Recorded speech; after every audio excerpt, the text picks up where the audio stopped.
Computer का journalist का बच्चा हो, चाहे हमारे रिक्शा चालक का बच्चा हो, अगर एक सी शिक्षा बैठा करके फिर उसको कंपटीशन कराइएगा तो कोई इतराज नहीं है कि आप संविधान को बदल देना चाहिए। तो ये जब नीति चल रही है ऊपर से, तो हमारे समाज को जागरूक होना पड़ेगा। लड़ाई इस बात की है संविधान बचाने की स्थिति क्यों है।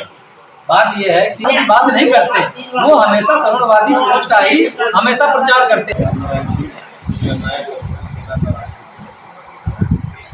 आज संविधान बचाओ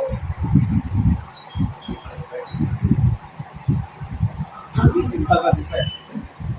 चिंता के विषय ये है कि भारतीय संविधान भारत के संविधान में कोई ऐसी व्यवस्था नहीं है जो रेगुलर बाबा साहब अम्बेडकर के संविधान में SC ST और OBC जो आरक्षण है वो रिन्यूअल होता है, स्थायी नहीं।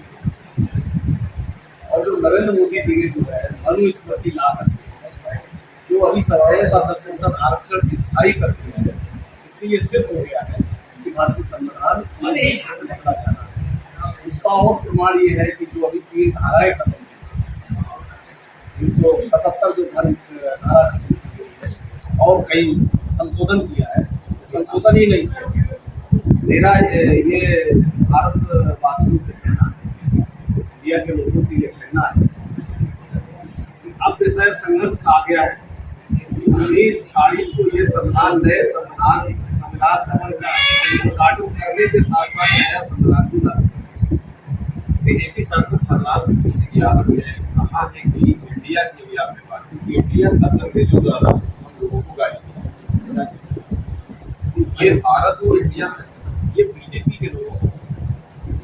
देखिए भारत क्या है, जब हमारे यहाँ 26 जनवरी और 15 अगस्त मनाया जाता है तो जो प्रतिमा वो लगाते हैं स्कूल विद्यालय में या जो झंडा रोड वो प्रतिमा कौन है? असली मूल प्रतिमा के वो दुष्यंत की पत्नी है। हमें ज्ञान शाकुंतला पाठ बनाया गया है। दुष्यंत की पत्नी शकुंतला है, भरत की माँ है। तो हम भरत को भारत कह दिया गया।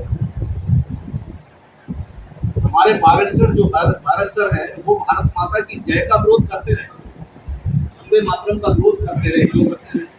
हमारी माँ भी तो मुझे जन्म दिया है, हमने भी बहुत अच्छे, मेरे महापुरुष बाबा साहब अम्बेडकर की माँ की जय क्योंकि भारत के संविधान के निर्माता है।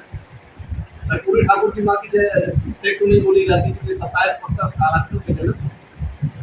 मानव कांशीराम की जय उनकी माँ की जय क्यों नहीं बोली जाती? सावित्रीबाई फुले जो है ये सूचना का अधिकार से मांग लीजिए, जिसको घोषित कर दिया कि महात्मा गांधी राजपिता है, ये किसने किया? योजनाबद्ध तरीके से किया। योजनाबद्ध तरीके क्या है कि आज वो तेली समाज के हैं, कल वो वैश्य समाज के थे। आज नरेंद्र मोदी जी वैश्य समाज के हैं, तेली समाज करके प्रचारित किया जाए। अगर वो जो है वैश्य समुदाय से नहीं है, अगर वो OBC समुदाय से थे तो फिर 10% आरक्षण संभव होगा। स्थायी तौर पर लागू करने की आवश्यकता नहीं है।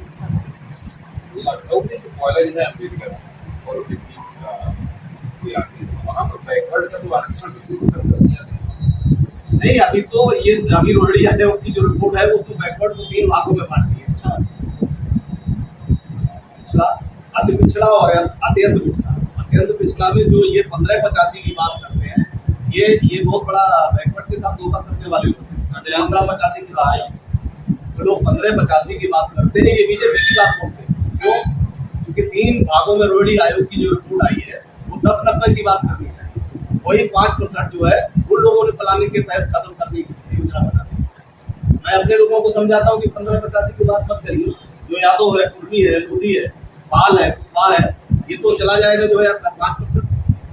1090 तो आप 1090 जब कहेंगे 1585 कहेंगे वो तो पता ही फैलाना चाह रहा है कि 1585 की बात करिए तो यादव सवर्ण हो जाएगा, कुशवाहा सवर्ण हो जाएगा, मोदी सवर्ण हो जाएगा, कुर्मी सवर्ण हो जाएगा, हमारे पास बचेगा। क्या लगता है कि इनका एक सपना है? क्या है? एक सपना नहीं, हिंदुत्व करके एक बहुत बड़ा ये समझना जिसको आप ये समझना है बहुजन के लोगों को। और यहाँ जो भारत के लोग नहीं, आर्यावर्त के लोग जो एशिया के सम्राट के वंशज है, उनकी ये बात समझ। कल मैं किसी मीटिंग में था, बैठा था, तो वहाँ पर भी किसी ने मेरा वीडियो बनाया और मुझसे पूछा कि यादव की छुट्टी 12 बजे थी, क्या कहना है? ये तो देखिए, अगर यादव की 12 बजे बुद्धि खुली, प्रचार वंदना करनी चाहिए ना। अगर यादव की 12 बजे बुद्धि खुलनी चाहिए, ये तो प्रकाश राजभर ने कहा, वो जी, जी। खुद दिमाग से पैदल है। वो उन्होंने पहले कहा, लेकिन कल लोगों ने मेरा भी जो लोग ये बात कहते हैं, तो वो दिमाग से पैदल इसलिए है कि आज अगर उत्तर प्रदेश में नहीं, पूरे भारतवर्ष में अगर बैकवर्ड की लड़ाई जो है, अगर पूरी ठाकुर के साथ कोई लड़ने वाला है, वो यादव समाज है। नहीं, अगर यादव खड़ा नहीं होता तो आज बैकवर्ड नहीं दिखता। चौधरी राम नरेश यादव, बाबूलाल गौर, वो यादव थे, जो मध्य प्रदेश के मुख्यमंत्री थे। राम मनोहर यादव राष्ट्रपति जो है नेपाल के रहे। मुलायम सिंह यादव, तभी यादव कोई नहीं लिखता था। जब मुलायम सिंह यादव आए तभी यादव लिखना शुरू हुआ ना, पूरे देश विश्व अंतरराष्ट्र पर यादव शब्द हो गया। तो बैकवर्ड नफरत क्यों है फिर यादव से? भाई, नफरत अगर ये लोग नहीं फैलाएंगे, मनुवादी लोग, तो हम लोग क्यों भाई बनकर रहेंगे? जब इस संसार में, ये दुनिया में, पूरी सृष्टि में 2.5 जातियां हैं, नर नारी, आधा इंसान की जाति कहाँ है? और जातियों और कुत्ता गधा घोड़ा की जनगणना हो गई, और अभी मनुष्य की जनगणना नहीं हो रही, स्त्री की जनगणना नहीं की। धोखा है। मैं सुरेंद्र सिंह यादव, बहुजन नेता, सामाजिक संगठन का संरक्षक हूँ और समाज में और इधर सत्येंद्र सिंह का भतीजा भी हूँ। और मैं निश्चय अपने से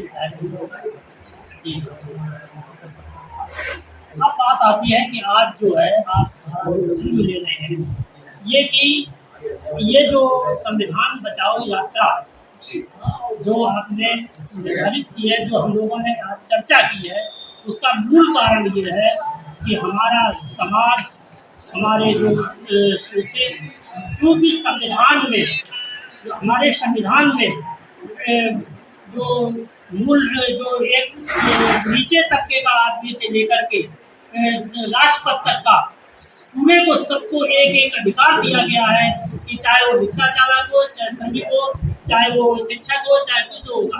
लेकिन हमारे समाज में किसी को अभी ये पता नहीं है, बहुत चीज़ें नहीं पता है कि हमारा संविधान हमको कौन से अधिकार देता है, हमको कहाँ पढ़ने के लिए बताता है, कौन सी शिक्षा करनी।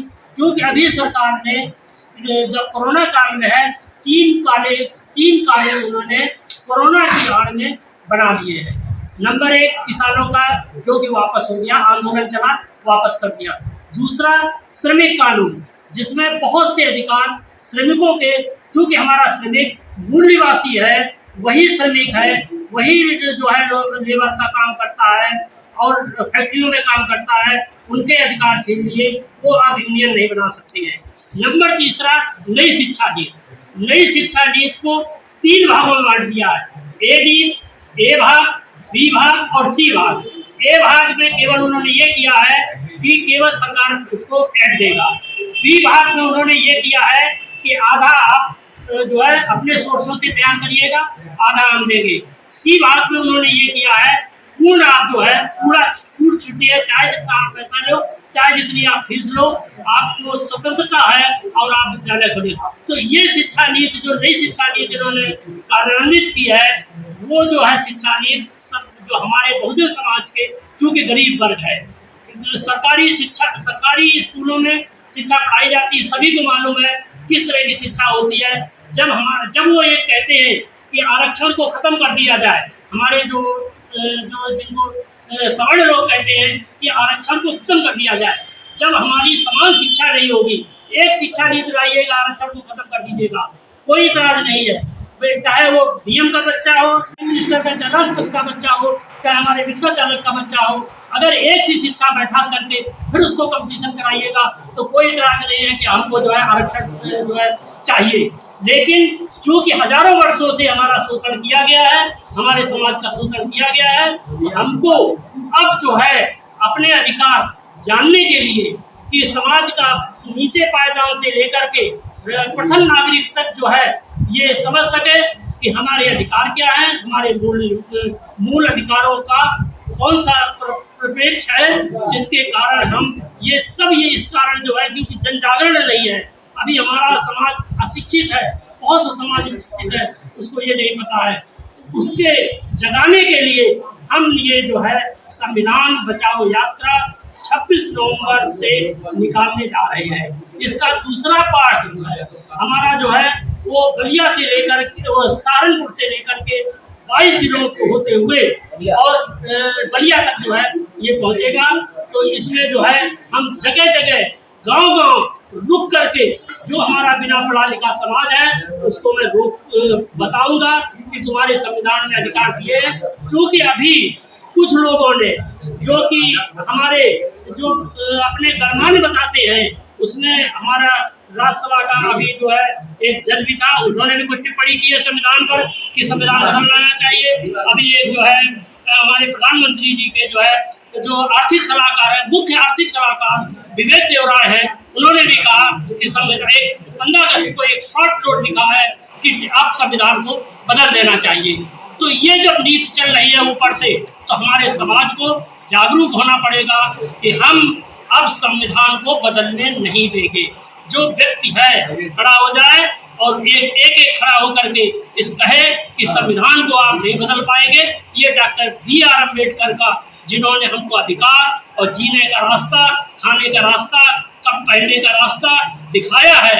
आज हम जो कपड़े पहने बैठ रहे हैं वो संविधान की देन है। पहले कपड़ा भी नहीं पहनने दिया जाता था, रोड पर चलने के लिए भी था कि आप थूक नहीं सकते, आगे जो है और मटकी बंधा दी जाती थी, पीछे झाड़ू बंधा दिया जाता था। इसको दूर करने के लिए हमको जन जागरण यात्रा निकालने का ये सभी लोगों ने आज एकत्र होकर के इस पर चर्चा की। बचपन में मैंने पढ़ा था कि वो लाल है आंखें, क्या लगता है इसमें? बिल्कुल बिल्कुल, आपने ये बिल्कुल सही सचेतना से बात की है कि उठो जागो बोलो कि और संविधान में जैसा कि अभी हमारे कर्नाटक में हमारी अभी सरकार ने जो है ये लागू कर दिया कि संविधान जो है वो पढ़ाया जाए। अगर हमारे स्कूलों में संविधान को पढ़ाया नहीं गया, हमारे महापुरुषों को पढ़ाया नहीं गया तो संविधान का एक पाठ कर दिया जाए। संविधान को जो है हमारे उसको कि ये निश्चित इसका पाठ होगा, इसको पढ़ाया जाएगा।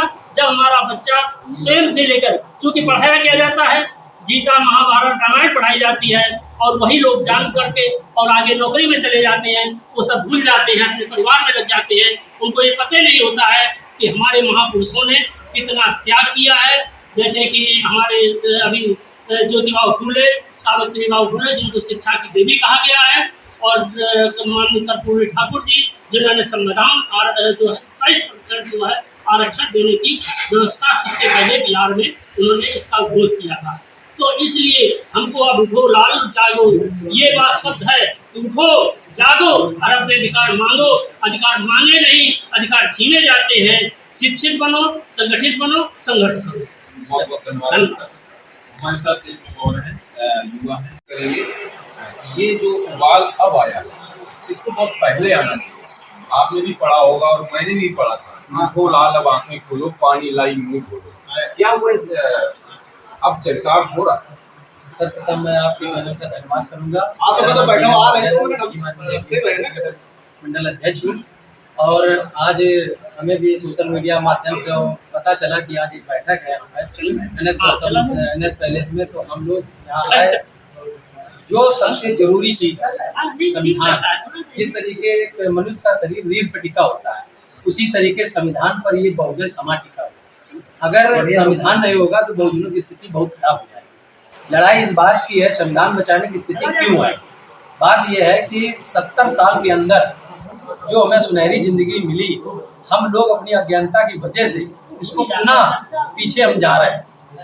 लोगों ने पढ़ा, एक समय था जो बात अभी इंडिया और आपने भारत की पूछी थी, इंडिया शब्द बाबा साहब की देन है और भारत शब्द एक कांग्रेस की उस समय जोड़ने की, भारत शब्द जो बनवा दी।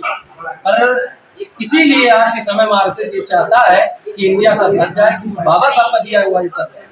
रही बात कि संविधान बचाने की जो बात आई, क्यों आई है कि आज अधिकारों की बात आती है। भारत के अंदर 60% OBC है। अगर 60% OBC है तो 60% के अंदर आज हर DM, दूसरा पहला DM आज OBC होना चाहिए, देश के अंदर दूसरा SC का होना चाहिए, तीसरा ST का होना, तब लास्ट में इनका 15% वालों का नंबर आना चाहिए। पर ऐसा कुछ नहीं, इसका जस्ट अपोजिट है। भारत के सर्वोच्च स्थानों पर जो लोग हैं उनके बारे में तो हम नहीं कहना चाहते हैं, आपसे सुनना चाहते हैं। नहीं, सर्वोच्च जो हम उसी पे आ रहे हैं कि मेरा कहने का मतलब है कि देश के अंदर जिसकी जितनी मान्यवर साहब ने, बाबा साहब ने संविधान दिया, समान अधिकार, जिसको संविधान कहा गया, सबको समानता का अधिकार दिया गया, जिसकी जितनी संख्या भारी उसकी उसकी इस्तेदारी की बात होती है। पर ऐसा क्या था कि बाबा साहब ने सबको समान अधिकार तो दिए, पर अधिकार मिले नहीं। 70 साल हो गए, अधिकार नहीं मिले। ये कथन सदन में अखिलेश यादव ने भी कहा था कि इसकी नहीं, ये तो सबसे पहले मान्यवर साहब के कथन है। और क्योंकि जब देश आजाद हुआ उसके पहले राजनीति में 1.5% थे हम, ओबीसी समाज था। अब उसके पहले का देखिए, 90 के बाद में अलग था। 90 के बाद जब 27% आरक्षण दिया गया, उसमें भी इन मनवादियों ने क्रीमी लेयर लागू किया, 13 पॉइंट रोस्टर। भाई हुआ क्या कि आपके पास दांत तो है, दांत जिसके पास है तो उसके पास खाने को नहीं है। अगर हम पहलवान तो बढ़िया तैयार कर ले, अगर उसको कुश्ती न लड़ाए तो ऐसा पहलवान किस काम का। वही व्यवस्था इन लोगों ने 90 से अभी तक किया। आज देश के अंदर जितना भी ओबीसी समाज है 60%, 6.5% में गया है।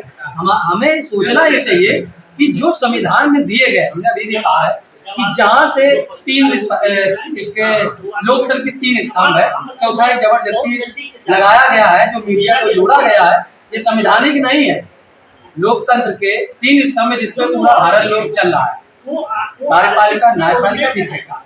इन तीनों में जहाँ पर हमारे SC ST OBC समाज का प्रतिनिधित्व होना चाहिए था, पर आप देखिए वहाँ पर 90% वाला वहाँ 10% है, और 10% वाला वहाँ पर 90%। एक बात आपने कही कि चौथा स्तंभ मीडिया की, मैं तो 12 वर्षों से कर रहा हूँ, तो मुझे अधिकार वो नहीं मिले। नहीं मीडिया तो चौथा स्तंभ, ये तो चौथा स्तंभ आज के बहुजन का मीडिया जो है वो तो आज बोल रहा है, पर आप बताइए जो नेशनल मीडिया है क्या वो आज भी अधिकारों की बात करता है?